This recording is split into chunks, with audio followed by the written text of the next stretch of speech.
Madam President, Madame la Présidente,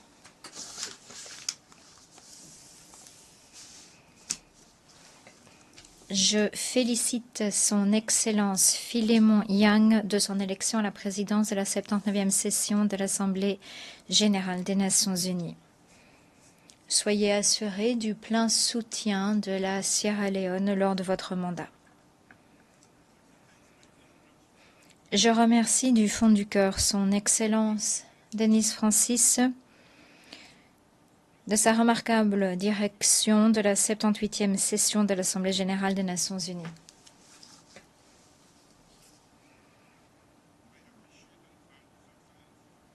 Je salue et remercie son Excellence Antonio Guterres, secrétaire général des Nations unies, de ses efforts inlassables et de sa direction mondiale. Madame la Présidente, il y a plus de 30 ans, la Sierra Leone a été plongée dans une guerre civile brutale d'une décennie. Plus de 50 000 personnes ont été tuées, des millions de personnes ont dû fuir et ont été réfugiées ou déplacées. La situation à l'époque en Sierra Leone n'était pas la seule. Des conflits faisaient rage dans d'autres régions d'Afrique de l'Ouest, d'Afrique et du monde. Cependant, en Sierra Leone, nous avons pu surmonter ces obstacles grâce à une vision partagée de la paix par le truchement d'un dialogue sincère, d'une direction engagée et de l'action. Cela étant dit, cette paix conquise de haute lutte n'est pas dépourvue de fragilité et nous faisons preuve de vigilance pour la préserver.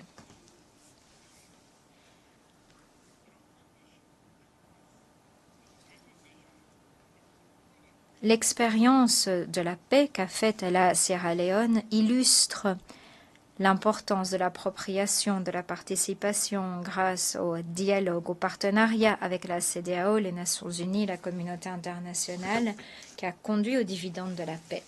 Cette histoire a façonné notre action au Conseil de sécurité depuis le début de notre deuxième mandat, en janvier de cette année. Voilà près de 9 mois que la Sierra Leone, membre élu du Conseil de sécurité, s'efforce d'être la voix de la raison, de jeter des passerelles de façon aussi objective qu'équilibrée. Nous continuerons de défendre le respect du droit international et de la Charte des Nations unies qui doivent être appliquées pour garantir la protection des civils, mettre un terme à l'impunité grâce à l'application du principe de responsabilité. Et nous chercherons à promouvoir le dialogue pour parvenir au règlement pacifique des différends. Notre attachement à ces principes est plus important que jamais. En effet, nous faisons face à des conflits de grande ampleur au Moyen-Orient, en Afrique, en Asie et en Europe de l'Est.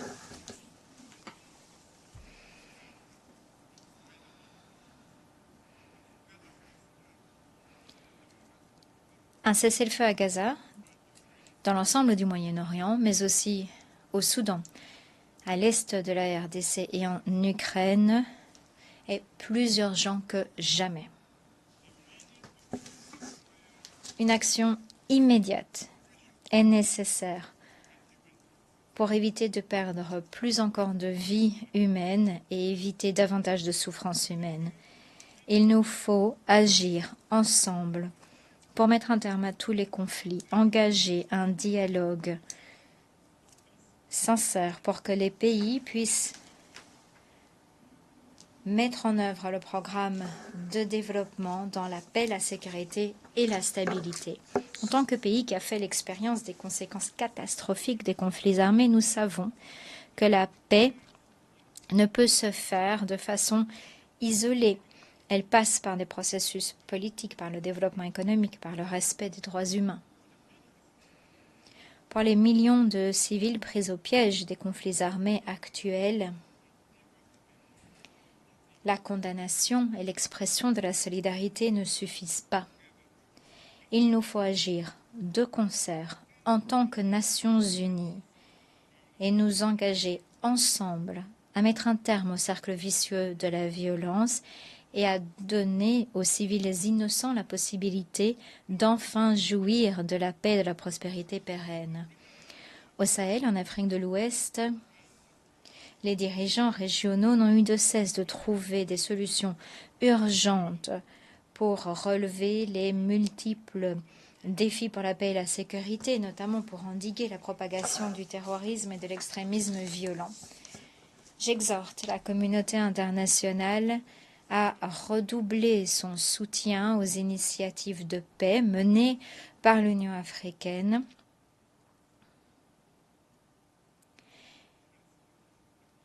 et son soutien aux Nations unies afin de jouer un rôle plus dynamique pour s'attaquer aux causes profondes des conflits.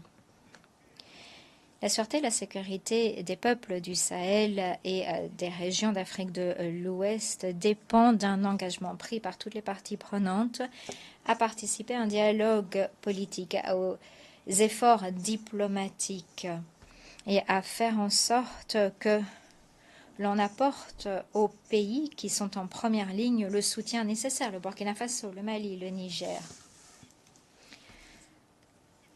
L'engagement en faveur de transition politique est nécessaire, mais ne peut jamais se faire au détriment de la sécurité de citoyens vulnérables.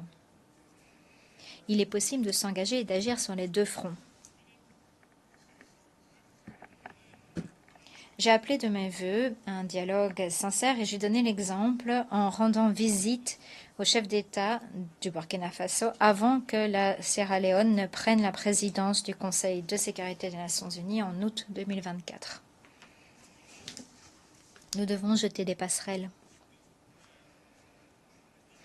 Et donc, la communauté internationale doit s'engager à travailler avec les régions pour parvenir à des solutions faisant fond sur le dialogue, sur les efforts de la région, des solutions que la région peut s'approprier. Monsieur le Président, notre mandat actuel au Conseil de sécurité de l'ONU nous a confortés dans notre conviction de l'urgence de la réforme. Près de 80 années après sa création, le Conseil de sécurité est anachronique. Sa composition déséquilibrée est injuste et en décalage avec les réalités actuelles, ce qui sape sa légitimité et son efficacité. Malheureusement, l'Afrique en reste l'indubitable victime. Sans changement structurel, l'efficacité et la légitimité du Conseil de sécurité continueront d'être remises en cause. Lors d'un débat historique couronné de succès que j'ai présidé pendant la présidence de la Sierra Leone du Conseil de sécurité au mois d'août, portant sur l'importance de remédier à l'injustice historique et de renforcer la représentation effective de l'Afrique au Conseil de sécurité, je me suis exprimée, représentant un continent qui de longue date a été sous-représenté dans les processus décisionnels qui façonnent notre monde sur les questions de paix et de sécurité. Ce débat a revêtu une importance incontestable. En effet, il convient de remédier à l'injustice historique envers l'Afrique. Deuxièmement, l'Afrique doit être traitée comme un cas particulier. Troisièmement, dans le cadre du processus de réforme, elle doit avoir la priorité.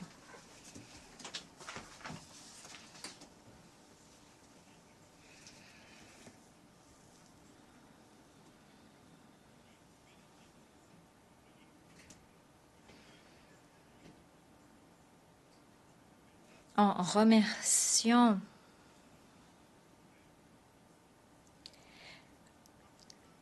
les différents participants du soutien dynamique apporté par plusieurs groupes régionaux ainsi que les États membres invités à ce débat.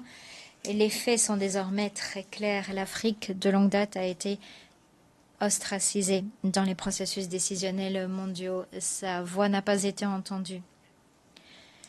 L'héritage du colonialisme, de l'exploitation économique, de la marginalisation politique a laissé de profondes cicatrices sur le continent africain, ce qui a nuit à son développement, sa stabilité et son influence dans les affaires internationales. Il en résulte une représentation insuffisante sur les questions qui touchent directement le continent, telles que la prévention des conflits, le règlement des conflits, les opérations de maintien de la paix ou encore le développement durable.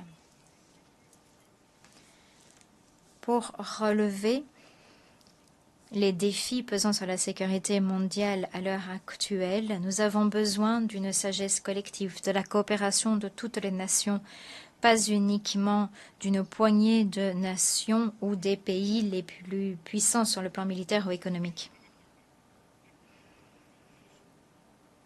Selon nous, la représentation équitable de l'Afrique permettra à l'Organisation des Nations Unies de mieux relever les défis mondiaux, de mieux promouvoir un monde juste, équitable et pacifique.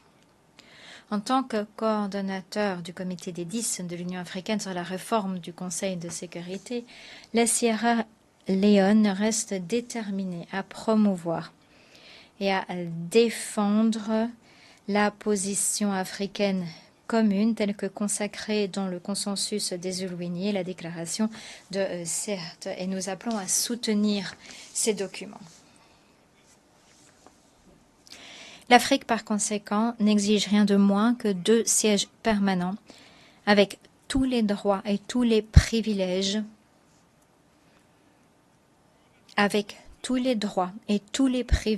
des membres permanents, y compris le droit de veto, ainsi que 2 sièges supplémentaires dans la catégorie des membres non permanents du Conseil de sécurité.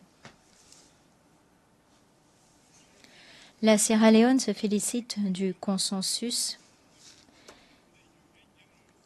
qui a émergé des négociations intergouvernementales de l'Assemblée générale des Nations unies, qui a été transposé dans le pacte pour l'avenir, afin de remédier à l'injustice historique faite à l'Afrique en priorité et à traiter l'Afrique comme un cas particulier pour améliorer la représentation des groupes et régions sous-représentés et non représentés. Œuvrons de concert pour remédier à cette injustice historique. Créons un Conseil de sécurité qui soit le reflet de la diversité du monde actuel. Comme je l'ai dit lors du débat du Conseil de sécurité, l'époque des demi-mesures et des progrès graduels est révolue. La voix de l'Afrique doit être entendue. Son exigence de justice et d'équité doit être satisfaite. Maintenant. Madame la Présidente, le sommet de l'avenir par la Sierra Leone touche à la paix, aux droits humains, aux dividendes de la démocratie pour tout un chacun, partout, maintenant. Par voie de conséquence, mon gouvernement a présenté la vision stratégique de la Sierra Leone dans le plan de développement national de la Sierra Leone sur le moyen terme 2024-2030. C'est un cadre de développement socio-économique et de prospérité pour notre peuple. Dans le droit fil des objectifs de développement durable et de l'agenda 2063 de l'Union africaine, notre plan de développement est une feuille de route globale permettant une accélération de la transformation dans les domaines clés que sont l'agriculture, la sécurité alimentaire, la mise en valeur du capital humain et la création d'emplois pour les jeunes, le développement de l'infrastructure et la technologie. Grâce à l'adoption du pacte pour l'avenir, y compris la déclaration sur les générations futures et le pacte numérique mondial lors du sommet de l'avenir, mon gouvernement a confirmé son engagement à défendre la mise en valeur du capital humain et à investir dans ce domaine. La mise en valeur du capital humain, c'est un engagement pris envers le bien-être et l'avenir de nos peuples. En investissant lourdement dans l'éducation, les soins de santé et l'agriculture, mon gouvernement a jeté les fondements d'une Sierra Leone prospère et équitable. Au cours des 6 dernières années,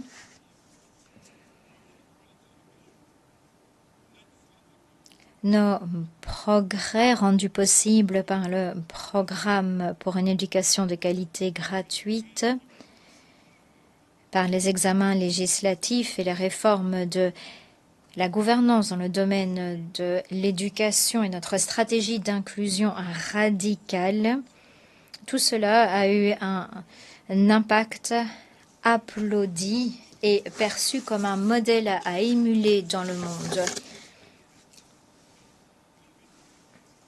Nous nous félicitons du principe consacré dans le pacte numérique mondial pour garantir des technologies émergentes, sûres, fiables, y compris l'intelligence artificielle qui offrira de nouvelles possibilités d'accélérer le développement et de ne pas faire de laisser pour compte. En matière d'égalité des genres et d'autonomisation économique des femmes, des grands progrès ont été faits et mon gouvernement lèguera ces progrès aux générations d'aujourd'hui et de demain. J'ai transposé cette année dans notre droit interne une loi interdisant le mariage précoce à la suite de la promulgation historique d'une loi sur l'autonomisation des femmes et l'égalité femmes-hommes en 2023 pour permettre à nos femmes et nos filles de réaliser leurs aspirations nationales, de bâtir une société équitable et inclusive. Je confirme mon engagement à faire en sorte que toutes les femmes et les filles vivent dans un environnement sûr et aient la possibilité d'exploiter pleinement leur potentiel et de prospérer sur un pied d'égalité dans le monde. Nous avons donné la priorité au programme Les femmes et la paix et la sécurité au Conseil de sécurité. Nous avons adopté à l'Assemblée générale une résolution condamnant toutes les formes de violences sexuelles et fondées sur le genre et nous avons exhorté tous les pays à garantir aux victimes et aux rescapés l'accès à la justice, à l'indemnisation et à l'assistance. Nous continuerons de défendre les droits des femmes et des filles dans le monde. Et par conséquent, c'est avec un plaisir que je vous annonce que la Sierra Leone va commencer les préparatifs qui conduiront à la convocation d'une conférence diplomatique afin d'adopter un instrument international juridiquement contraignant sur l'accès à la justice pour les rescapés de violences sexuelles. Le projet du traité de Freetown, à la suite du succès remporté par la résolution des Nations Unies sur l'accès à la justice, au recours et à l'aide pour les rescapés de violences sexuelles. Madame la Présidente, ne pas faire de laisser pour compte, œuvrer de concert pour le développement durable signifie qu'il nous faut mettre un terme aux inégalités économiques mondiales et veiller à ce que les gouvernements dans les pays moins avancés puissent appliquer les dividendes de la démocratie. La crise d'endettement est ingérable, les flux de capitaux sont insuffisants, les changements climatiques ont des impacts catastrophiques. Le financement climatique fait défaut, les conflits, l'instabilité politique se multiplient de par le monde et il est donc de plus en plus probable que les pays en développement ne pourront pas réaliser les ODD. Le rôle des institutions de financement du développement pour appuyer les objectifs des plans de développement nationaux des pays à faible revenu, notamment ceux insistant sur les ODD, revêt une importance capitale pour leur développement socio-économique. À l'occasion du sommet des chefs d'État africains de l'Association internationale du développement à Nairobi en avril de cette année, la Sierra Leone avait sans réserve appuyé le communiqué de Nairobi, un communiqué qui illustre l'aspiration collective des chefs d'État africains présents pour revoir à la hausse le soutien au développement en Afrique grâce à la reconstitution des fonds IDA 21. Et je voulais me faire l'écho de ce soutien exprimé lors de la réunion du mois d'août. Le financement dans des conditions préférentielles et abordables de l'IDA permet aux dirigeants africains de développer leurs économies, d'améliorer l'éducation, les soins de santé, de faire face aux conséquences des changements climatiques, d'améliorer l'accès numérique à l'électricité sans exacerber une dette intenable.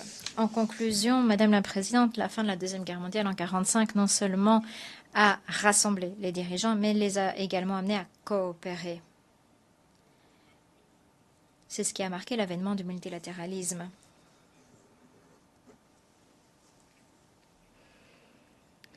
Comme le dit le proverbe africain, nos deux mains ne se lavent pas elles-mêmes, elles se lavent l'une l'autre. En tant que dirigeants, nous devons coopérer pour réaliser les objectifs de ces Nations Unies, pour parvenir à la paix, à la sécurité, à la stabilité, à la prospérité pour nos peuples. Les divisions et une compétition malsaine ne conduiront qu'à la destruction de l'humanité. Soyons unis dans notre diversité. Veillons à ce que les droits des faibles et des minorités soient protégés. Préservons notre système multilatéral. Coopérons. Agissons de concert pour promouvoir la paix, le développement durable et la dignité humaine des générations présentes et futures en ne laissant personne de côté. Merci.